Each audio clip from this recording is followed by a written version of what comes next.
Salut toutes et tous, bienvenue pour cette nouvelle vidéo où on va faire un petit peu la différence ou les points communs qu'il peut y avoir entre ce qu'on appelle la méditation ou ce qu'on appelle la contemplation.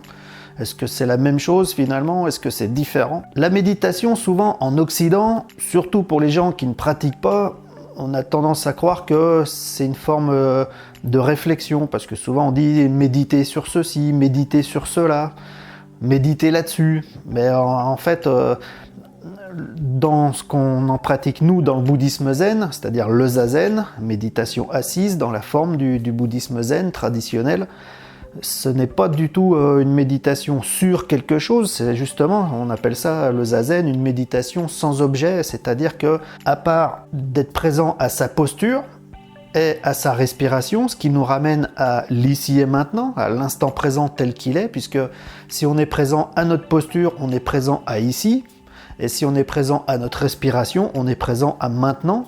Donc être bien ancré dans sa posture et dans sa respiration, c'est juste être présent à l'instant tel qu'il est, mais sans objet, sans attache, sans réflexion, sans méditer sur quoi que ce soit, c'est juste être ici et maintenant, dans la posture, dans sa respiration immobile. Alors je rappelle, le zazen, la méditation assise dans la tradition du bouddhisme zen, c'est une posture quand même assez précise, assez détaillée, qui ne s'improvise pas parce qu'elle a été élaborée sur des siècles et des siècles.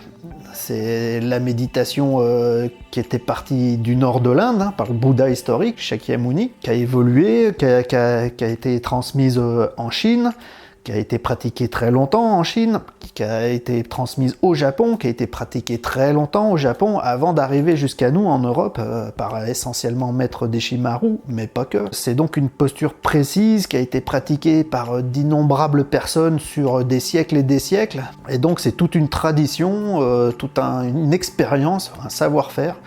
Donc la posture, elle est assez précise, elle a une description assez précise, mais ce n'est pas anodin.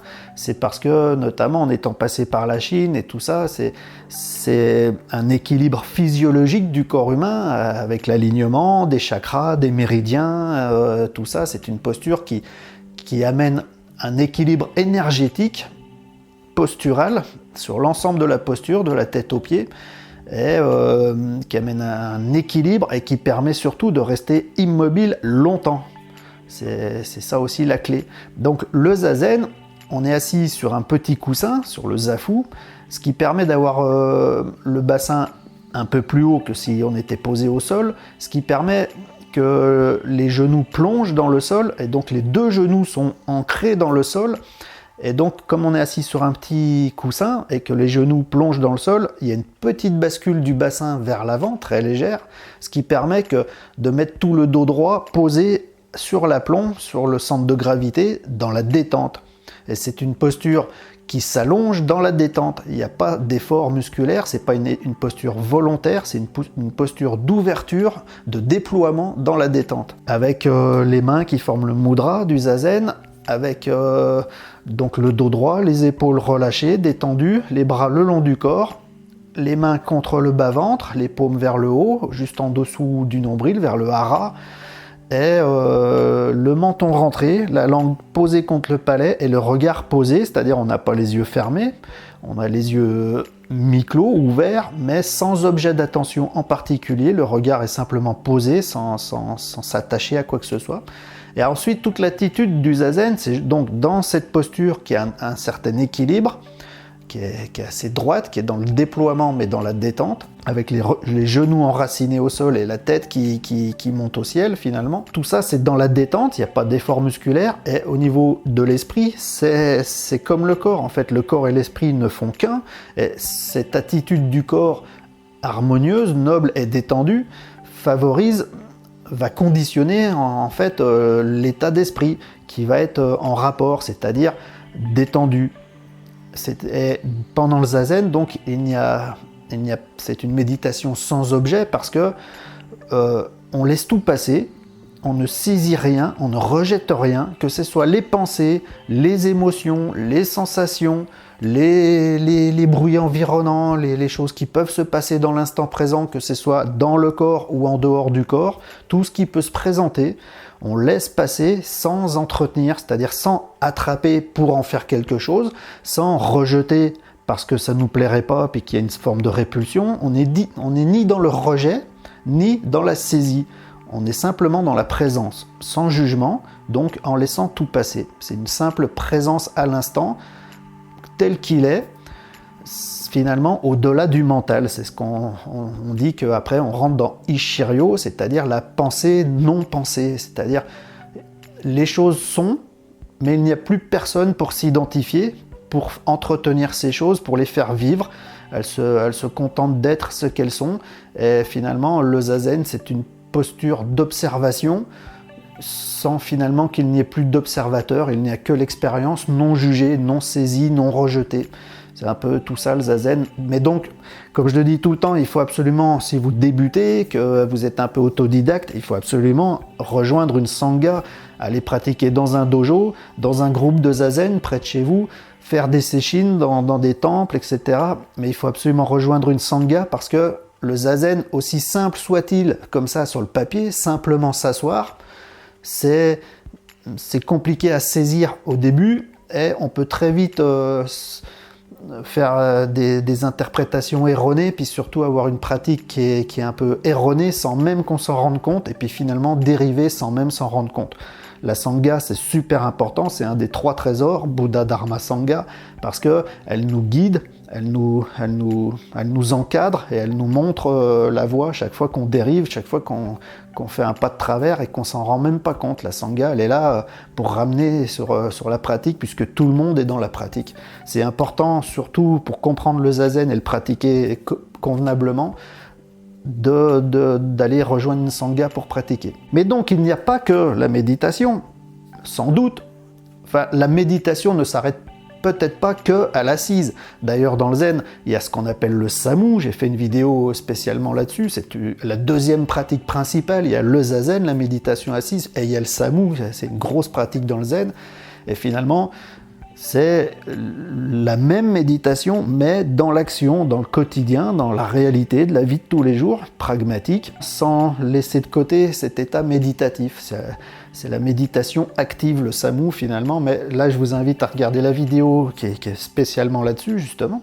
Mais donc, il y a aussi peut-être d'autres formes, et notamment contemplatives, parce que finalement, méditation, contemplation, ça se tient un peu. Hein. Si on part dans le principe que la méditation, elle est sans objet, c'est-à-dire qu'on ne médite pas sur quelque chose, que c'est simplement aller au-delà du mental, justement, au-delà de la saisie, du rejet, du jugement, de la dualité, donc de l'identification au moi, dépasser tout ça, la contemplation, c'est la même chose, parce que la contemplation, finalement, quand on contemple ce qui est, l'état tel qu'il est, on est dans une certaine forme de détachement de soi-même, on a dépassé un petit peu l'idée de soi-même, on est un petit peu hors du mental, et c'est pour ça qu'on rentre dans cet état contemplatif, parce qu'on n'est que dans la présence à ce qui est, sans la juger, sans s'y attacher, sans vouloir en faire quelque chose, sans dualiser, sans faire sujet-objet, et de vouloir être dans l'interaction. On se contente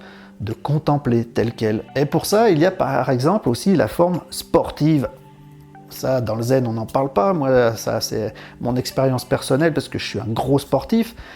Mais il y a des gens qui suivent un peu mes vidéos là, et puis qui laissent souvent des commentaires, que je remercie, avec qui j'ai échangé sur ce sujet-là, des sportifs aussi, et qui conviennent avec moi que quand on fait beaucoup du sport, notamment les sports d'endurance, comme le jogging par exemple, le running, eh bien il y a un moment on fabrique de l'endorphine, et on est dans un état où on va arriver sur ce même état Ishiryo finalement que pendant le zazen, c'est-à-dire que pendant qu'on est en train de faire du sport, que ce soit de la marche rapide, du vélo, de la course à pied, on arrive dans un espèce d'état second avec l'endorphine justement où on dépasse le mental, on rentre dans Ishiryo parce qu'on est dans la pensée non pensée, on n'est plus dans le moi qui saisit, qui rejette, qui saisit, qui rejette, qui est tout le temps dans l'interactivité dualiste.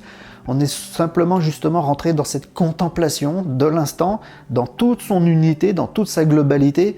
Et il y a un bien-être magistral parce que justement, on est libéré de l'idée du moi, on est rentré dans une espèce d'unité globale de l'instant tel qu'il est, et donc on peut sentir toute la sérénité de l'instant, qui en réalité, tout est le soi, tout est unité, tout est énergie, mais tout est neutre. Il n'y a pas de bien, de mal, de malsain, de sain, il n'y a rien de tout ça, il n'y a que ce qui est l'être véritable. Voilà, on revient dans l'être, sans chercher à devenir quelque chose, sans chercher à avoir quelque chose, mais simplement être, au sens noble du terme, l'être, c'est-à-dire la plénitude finalement. La contemplation, c'est aller au-delà de soi-même, du petit moi, de l'identification, pour aller dans le grand soi, c'est-à-dire la plénitude. Parce que quand il n'y a plus de division, plus de séparation, plus de dualité, il y a le tout, et le tout, c'est la plénitude, parce qu'il n'y a plus de manque, puisqu'il n'y a plus de jugement, donc il n'y a plus de sensation de séparation dualiste, et donc il n'y a plus de sensation de manque ou de frustration. Enfin voilà, donc la contemplation ou la méditation sans objet, comme le zazen, c'est du kiff-kiff bourricot finalement, mais il y a plusieurs portes d'accès. Il y a l'assise, qui est une grande porte, le zazen, comme on l'a décrit en début de vidéo, et puis il y a aussi l'action.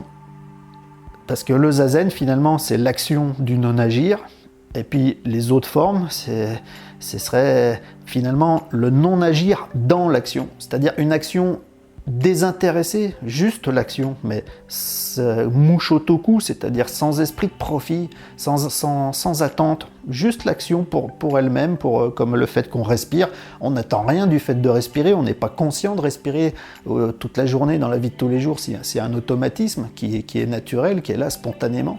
Et ben, c'est un petit peu ça la contemplation, c'est de respirer l'être, la plénitude, sans être projeté ni dans l'avenir ni dans le passé, que dans l'instant présent, sans être dans l'attente, juste être, pleinement être. Et donc la contemplation, la méditation, on peut l'obtenir profondément, soit dans l'immobilité, comme le zazen, la méditation assise, soit dans l'activité, comme la course à pied, le vélo, où on fait de l'endorphine, où finalement le corps se met dans le même état méditatif et shiryo que pendant le zazen. Et je suis sûr que si les scientifiques font des analyses, parce qu'on sait que la méditation assise, maintenant il y a eu plein d'analyses, sur Mathieu Ricard s'est beaucoup prêté à ce genre d'expérience, on sait que la méditation, elle agit concrètement au niveau neuronal, sur le cerveau, il se passe des choses dans le cerveau, physiologiquement, dans le corps et tout ça, on sait qu'il y a des conséquences physiques à la méditation, des bonnes conséquences, on a relevé jusqu'ici. Et je suis persuadé que si on fait des analyses de l'état cérébral et physiologique de quelqu'un qui fait de la course à pied depuis 1h30, eh bien, je suis sûr qu'on pourrait faire les mêmes relevés que pendant la méditation assise. Parce que finalement, si l'expérience devient la même, c'est que physiologiquement, cérébralement, il doit y avoir à peu près le même processus. Donc si vous avez envie de faire un peu de sport, contemplez la nature, n'en attendez rien, ne vous projetez ni dans le futur ni dans le passé, libérez-vous du mental, de la pensée, soit par l'activité et par l'endorphine, soit par une assise dans une position stable, juste, harmonieuse. Et pour ça, donc le zazen, mais comme je le disais, pour vous initier au zazen, franchement, allez rejoindre un dojo, un groupe de zazen pour être bien encadré, recevoir l'enseignement, pour comprendre en profondeur ce qu'est le zazen, parce que c'est simplement s'asseoir, c'est tout, mais voilà, il y a une profondeur dans la pratique à comprendre de zazen qui n'est pas... il n'y a rien à s'approprier justement, il ne faut pas que l'esprit, le mental cherche à en obtenir quelque chose, à en faire quelque chose. Le zazen, c'est vraiment sans but, sans profit, sans attente, sans recherche, c'est simplement l'être ici et maintenant. Mais l'ego, il a vite tendance à saisir les choses, à les trafiquer, et puis à nous faire croire à des états de plénitude, de bien-être, mais qui sont des illusions projetées par le moi qui se saisit de tout et qui négocie avec tout.